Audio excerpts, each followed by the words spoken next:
La barbarie sioniste redouble de sauvagerie. Gaza continue de subir une agression reprise le 18 mars dernier par le bourreau sioniste qui persiste dans la tyrannie. L'armée d'occupation sioniste vise désormais les centres de distribution d'aide alimentaire pour ne laisser aucune chance aux Palestiniens. Au moins 20 personnes sont tombées en martyrs et une centaine d'autres ont été blessées lundi soir dans la région de Netzarim par des tirs sionistes en tentant d'accéder à des centres de distribution d'aide.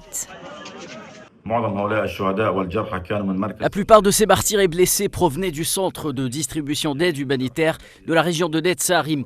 Tous les blessés qui nous ont été confiés étaient dans un état critique. Ils étaient touchés par des balles sur tout le corps. Et certains présentaient des blessures graves sur tout le corps, nécessitant des interventions chirurgicales telles que la neurochirurgie, la chirurgie vasculaire, l'orthopédie et la chirurgie générale. Les patients et les blessés présentaient donc de graves blessures, notamment aux membres supérieurs et inférieurs.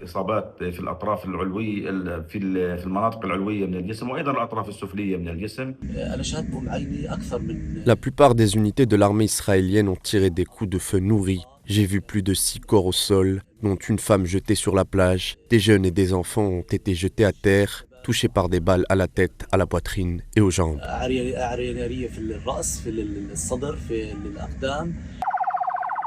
Par ailleurs, 8 Palestiniens, dont un enfant, ont été tués ce mardi par des tirs des forces d'occupation sioniste près d'un centre d'aide humanitaire à Rafah.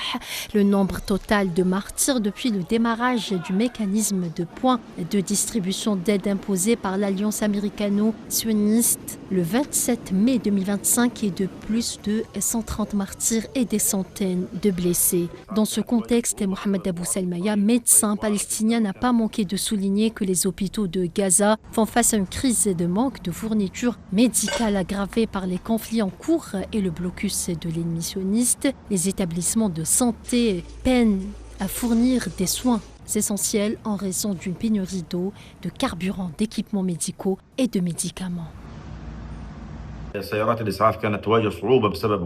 La route était très accidentée, les blessés nous arrivaient dans un état précaire. S'ajoute à cela une situation très difficile pour les hôpitaux, manque de fournitures médicales et de médicaments. Comme chacun le sait, aucun comprimé n'est rentré dans la bande de Gaza depuis plus de 3 mois.